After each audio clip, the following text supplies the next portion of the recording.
والصلاة والسلام على سيد الأنبياء والمرسلين وعلى آله وأصحابه أجمعين، أما بعد، فأعوذ بالله من الشيطان الرجيم. بسم الله الرحمن الرحيم. وأما بنعمة ربك فحدث. وقال تبارك وتعالى في مقام الأخرى: وَلِتُكَبِّرُوا اللَّهَ عَلَى مَا هَدَاكُمْ لَعَلَّكُمْ تَشْكُرُونَ.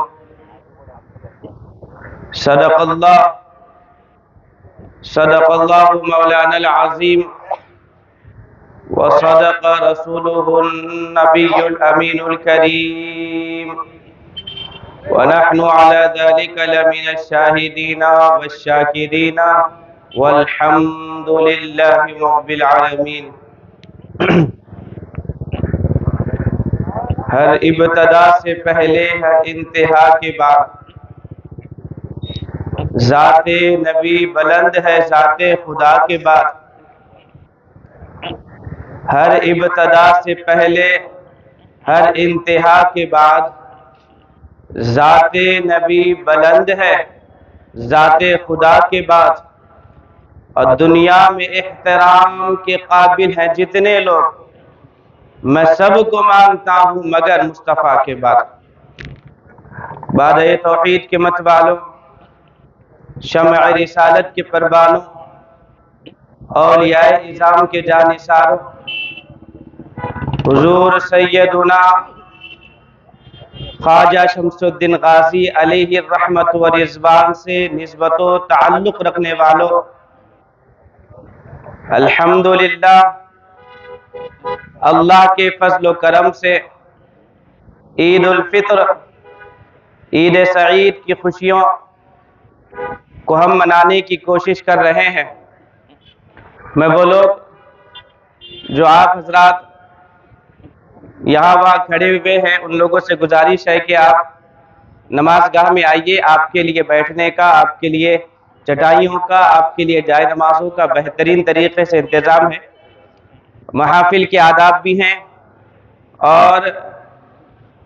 مجالس کے آداب بھی ہیں. تو اس طرح ٹکڑوں ٹکڑوں میں رہنا، منتشر ہو کر رہنا، ٹکڑوں میں ہونا، منتشر ہونا، اختلاف کے ساتھ رہنا، یہ مسلمانوں کا شیوا اور وتیرہ نہیں ہے، یہ مسلمانوں کا طریقہ نہیں ہے. کیوں؟ اسی لیے تو عیدگاہ یعنی اجتماع کی شکل میں، ہجوم کی شکل میں، عیدین کی نمازوں کو ہجوم کی شکل میں، اجتماع کی شکل میں جمع ہو کر پڑھنا ہے. ہر چھوٹی مسجد میں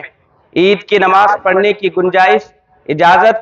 نہیں ہے. تو عزیزان محترم، کیوں؟ اس لیے مسلمانوں کا ہجوم دکھے، مسلمانوں کا اتحاد نظر آئے، مسلمانوں کی طاقت و قوت نظر آئے. تو آپ چیدہ جہاں پر کھڑے ہوئے ہیں، روڈ پر کھڑے ہوئے حضرات، ڈیوائیڈروں پر بیٹھے ہوئے حضرات، اور کہیں پر بھی آپ لوگ کسی وجہ سے اگر انتظار کر رہے ہیں تو آئیے. ہمارے لیے کچھ یہاں پر جو اللہ اس کے رسول کا ذکر ہوگا، یہاں پر جو دین اسلام کی باتیں ہوگی، یہ کوئی ایسی باتیں ہوں گی جس کا دنیا میں بھی آپ کو فائدہ ملے گا اور آخرت میں بھی فائدہ ہوگا. تو مت کھڑے رہیے یہاں پر وہاں، مت رہے یہاں وہاں غیر ضروری کام کرتے ہوئے. آئیے، بیٹھیے. آپ کے بیٹھنے کا بہترین طریقے سے انتظام. ذمہ داروں سے بھی میں گزارش کرتا ہوں کہ وہ جو لوگ کھڑے ہوئے ہیں ان لوگوں کو نماز گاہ میں بھیجیے اور ان لوگوں کو یہاں پر بٹھانے کی کوشش کریے. انتظامی حضرات، عزیزان محترم، خطبہ مسنونہ میں جس آیت کریمہ کی تلاوت کا شرف حاصل کیا، اس پر روشنی ڈالنے سے قبل میں آپ سبھی حضرات کو عید الفطر کی حقیقی خوشیوں کی مبارکباد دیتا ہوں اور دعا کرتا ہوں کہ اللہ کریم، مولا کریم ہم تمام کو عید سعید کی حقیقی خوشیوں سے مستفید فرمائے، عید الفطر کی خوشیوں اور برکتوں سے ہم سب کو مستفید فرمائے. عزیزان محترم، خطبہ مسنونہ میں جس آیت کریمہ کی تلاوت کا شرف حاصل ہوا، اللہ فرماتا ہے وَأَمَّا بِنِعْمَةِ رَبِّكَ فَحَدِّثْ، اور اللہ کی نعمتوں کا چرچا کرو، اللہ کی نعمتوں کا ذکر کرو، اللہ کی نعمتوں کا چرچا کرو۔ تو عزیزان محترم، جو نعمتیں دی گئی، جو انعامات سے نوازا گیا، ان نعمتوں کا، ان انعامات کا، ان احسانات کا ذکر کرنے کا، ان احسانات کا چرچا کرنے کا حکم دیا گیا۔ تو مزید اللہ قرآن میں فرماتا ہے وَإِن تَعُدُّوا نِعْمَةَ اللَّهِ لَا تُحْصُوهَا، اور اگر تم اللہ کی نعمتوں کو شمار کرو گے، اللہ کی نعمتوں کو اگر تم گنو گے، اللہ کی نعمتوں کو تم کاؤنٹ کرنا اگر چاہو گے، تو مولا فرماتا ہے لا تحصوها، تم گن نہیں سکتے، تم کاؤنٹ نہیں کر سکتے، تم شمار نہیں کر سکتے۔ تو عزیزان محترم، لا محدود نعمتوں میں سے، اللہ کی بے شمار نعمتوں سے، ہمیں جو نعمتوں سے نوازا گیا ہے، ان نعمتوں کے اوپر، اللہ کے اس فضل پر ہمیں شکر ادا کرنے کی ضرورت ہے۔ اللہ کے ان نعمتوں پر، اللہ کے ان انعامات کے ملنے پر ہم تمام کو اللہ کی بارگاہ میں اللہ کا شکر ادا کرتے ہوئے ان نعمتوں کا ذکر، ان نعمتوں کا چرچا کرنے کی ضرورت ہے۔ عزیزان محترم، انہی نعمتوں میں سے ایک نعمت، جس نعمت کا ہم ذکر کرنے کے لیے، جس نعمت کو ہم اللہ کی بارگاہ میں شکر ادا کرنے کے لیے جمع ہوئے ہیں، نعمتوں میں سے ایک نعمت آج کا دن، جس کو یوم الجائزہ اور عید الفطر کے دن سے کہا جاتا ہے۔ جائزہ یعنی انعام کے ملنے کا دن، جس طرح آج کی رات یعنی جو گزری ہوئی رات ہے، عید کے چاند رات کی جو رات، اس کو لیلۃ الجائزہ، انعام ملنے کی رات کہتے ہیں، تو اسی طریقے سے آج کا جو دن ہے، اس دن کو یوم الجائزہ یعنی کہ انعام ملنے کا دن کہا جاتا ہے۔ عزیزان محترم، آپ جانتے ہیں، آپ نے سنا ہے، آپ نے دیکھا ہے کہ رمضان مبارک کا مبارک مہینہ اپنی تمام عظمتوں کے ساتھ، اپنی تمام برکتوں کے ساتھ، اپنے تمام رحمتوں کے ساتھ ہم سب پر سایہ فگن ہوا، اور رمضان مبارک کا مہینہ سایہ فگن ہوا اپنے انعام اکرامات کے ساتھ۔ قابل مبارکباد ہیں وہ لوگ جنہوں نے رمضان مبارک کی قدر کی، ماہ رمضان کی قدر کرتے ہوئے، اس کی عظمت و فضیلت کو سمجھتے ہوئے رمضان مبارک میں وہ کام کیے جس سے اللہ اس کے رسول راضی ہوتے ہیں۔ انہوں نے قابل مبارکباد ہیں وہ لوگ جنہوں نے اپنے آپ کو غفلتوں کوتاہیوں سے نکال کر، گناہوں سے نکال کر نیک راستے پر چلانے کی کوششیں کی، اللہ اس کے رسول کے احکامات پر چلنے کی کوششیں کی۔ تو عزیزان محترم،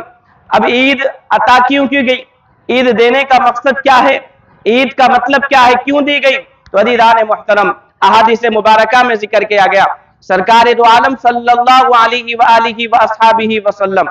سرکار دو عالم صلی اللہ علیہ وآلہ وآصحابہ وبارک وسلم جب آپ ہجرت فرما کر مدینہ منورہ گئے، تو مدینہ منورہ جانے کے بعد آپ صلی اللہ علیہ وسلم نے دیکھا، کیا دیکھتے ہیں کہ مدینہ شریف کے لوگ 2 دن تہوار کے طور پر مناتے ہیں، 2 تہواروں کو مناتے ہیں، پورے سال میں 2 تہوار منایا کرتے تھے، اور ان تہواروں کے موقع پر لہو لعب ہوا کرتا تھا، کھیل کود ہوا کرتا تھا۔ تو عزیزان محترم، سرکار دو عالم صلی اللہ علیہ وسلم نے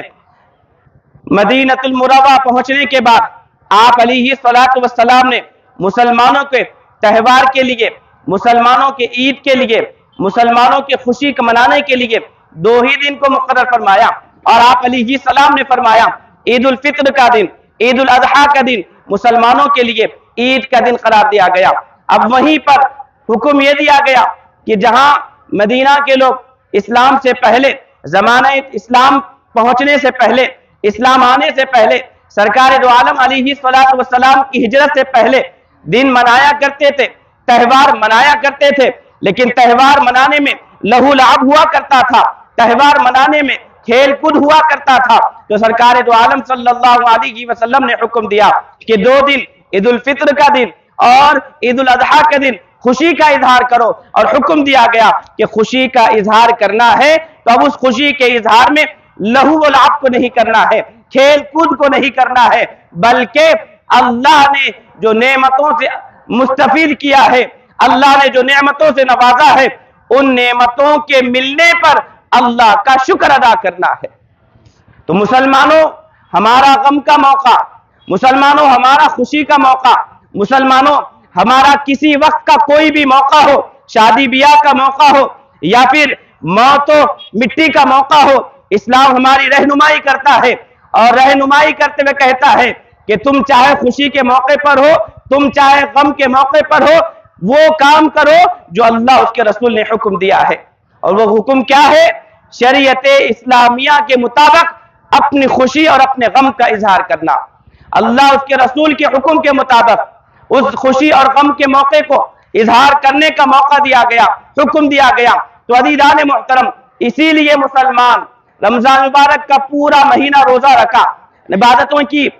تراویح کا اہتمام کیا، قرآن کو سننے کا اہتمام ہوا، قرآن کو سنانے کا اہتمام ہوا، قرآن کو سمجھنے کی کوششیں کی گئی، قرآن کی تلاوت کا اہتمام کیا گیا، زکوٰۃ اپنے مال کو اللہ کے راہ میں زکوٰۃ کے ذریعے قربان کیا گیا، صدقہ فطر کے ذریعے غریب و محتاجوں کی مدد کی گئی۔ تو عزیزان محترم، یہ تمام چیزیں کرنے کے بعد عید الفطر کے طور پر اللہ تبارک و تعالیٰ نے مسلمانوں کو اس کی جزا کے طور پر، اس کے انعام کے طور پر، اس کے بدلے کے طور پر عید سعید کا پر مبارک موقع عطا فرمایا، عید سعید کا پرنور موقع عطا فرمایا کہ وہ جو تم نے عبادتیں کی ہیں، جس طرح ایک مزدور ہے، مزدوری کرتا ہے پورا دن، اور پورا دن مزدوری کرنے کے بعد جب رات کا وقت آتا ہے، یا ایک نوکری کرنے والا، ملازمت کرنے والا جب کام کرتا ہے، پورا مہینہ کام کرنے کے بعد جب آخر مہینہ آتا ہے تو اس کی اجرت ملنے کا وقت آ جاتا ہے، دن پورا کام کرنے کے بعد رات کے وقت میں اس کی مزدوری ملنے کا وقت آ جاتا ہے۔ تو عزیزان محترم، آج کا دن جو ہے اللہ تبارک و تعالیٰ نے یوم الجائزہ اس دن کو کہا جاتا ہے، یعنی آج کا دن وہ جو رمضان مبارک میں آپ نے عبادتیں کی ہیں، وہ جو رمضان کی قدر کرنے کی کوشش کرتے ہوئے آپ نے اللہ اس کے رسول کے حکم پر عمل کرنے کی کوششیں کی ہیں، تو عزیزان محترم، ان کوششوں کا، ان عبادتوں کا، ان قدر کے کرنے کا، ان نمازوں کا اہتمام کرنے کا، ان قرآن کی تلاوت کا اہتمام کرنے کا، عزیزان محترم، آج بدلے کے طور پر، انعام کے طور پر آج کے دن بلا حساب و کتاب ان گنت لوگوں کی اللہ مغفرت فرماتا ہے۔ ایک اور حدیث مبارکہ میں ذکر کیا گیا، سرکار دو عالم صلی اللہ علیہ وسلم فرماتے ہیں کہ جب لوگ عید کے موقع پر جمع ہوتے ہیں، عید کے خوشی کا اظہار کرنے کے لیے نماز کے موقع پر جمع ہوتے ہیں، نماز پڑھنے کے لیے اللہ اکبر لا الہ الا اللہ واللہ اکبر وللہ الحمد کے ذریعے جب اللہ کی کبریائی بیان کی جاتی ہے، اللہ تبارک و تعالیٰ کی کبریائی بیان کی جاتی ہے، تو عزیزان محترم، اللہ کی کبریائی بیان جب کی جاتی ہے، اللہ تبارک و تعالیٰ فرشتوں سے کہہ رہا ہے، لوگوں دیکھو فرشتوں، تم نے تو کہا تھا نا کہ یہ تو وہی ہے جو دنیا میں جا کر فساد مچائیں گے، تم نے وہی کہا تھا نا کہ جب دنیا میں جائیں گے تو فساد مچائیں گے، دیکھو وہ کیا کر رہے ہیں۔ فرشتے کہیں گے مولا تیری کبریائی بیان کر رہے ہیں، فرشتے کہیں گے مولا تیری تسبیح بیان کر رہے ہیں، فرشتے کہیں گے مولا تیری عظمت و جلال کا، تیری تعظیم و توقیر کا ذکر کر رہے ہیں، تو اللہ تبارک و تعالیٰ کہے گا فرشتوں تم گواہ ہو جاؤ، یہ جو اللہ کی میری کبریائی بیان کی جا رہی ہے، میں اس کے طفیل میں ان سب لوگوں کی مغفرت فرما دے رہا ہوں۔ معمولی بات ہے، اللہ کی طرف سے یہ پروانہ، یہ انعام، یہ نوازش کی جا رہی ہے کہ لوگوں ہم تمہیں تمہارے گناہوں کی مغفرت کا، ہم تمہیں تمہارے گناہوں کی معافی کا پروانہ و بشارت دے رہے ہیں۔ عزیزان محترم، عید سعید کے موقع پر جب ہم جمع ہوتے ہیں تو یہ جمع ہونا کیوں جمع ہونا ہے؟ یہ جمع ہونے کا مقصد کیا ہے؟ اس کا مقصد یہ ہے کہ مسلمانوں ہمارا اتحاد نظر آئے، مسلمانوں کا میل ملاپ، مسلمانوں کا جڑنا، مسلمانوں کی طاقت، مسلمانوں کا اتحاد نظر آئے۔ قرآن کہتا ہے انما المؤمنون اخوہ، مومن آپس میں بھائی ہے، مومن آپس میں بھائی ہے۔ تو عید سعید کے موقع پر ہم جمع ہوتے ہیں، تو جمع ہو کر جو اجتماعات نظر آتے ہیں، جو ہجوم نظر آتا ہے، تو اس کا مقصد یہ ہے کہ مسلمانوں تمہاری آپس میں اخوت، مسلمانوں تمہاری آپس میں بھائی چارہ، مسلمانوں تمہارا آپس میں اتحاد غیروں تک نظر آئے اور غیروں تک وہ پہنچے۔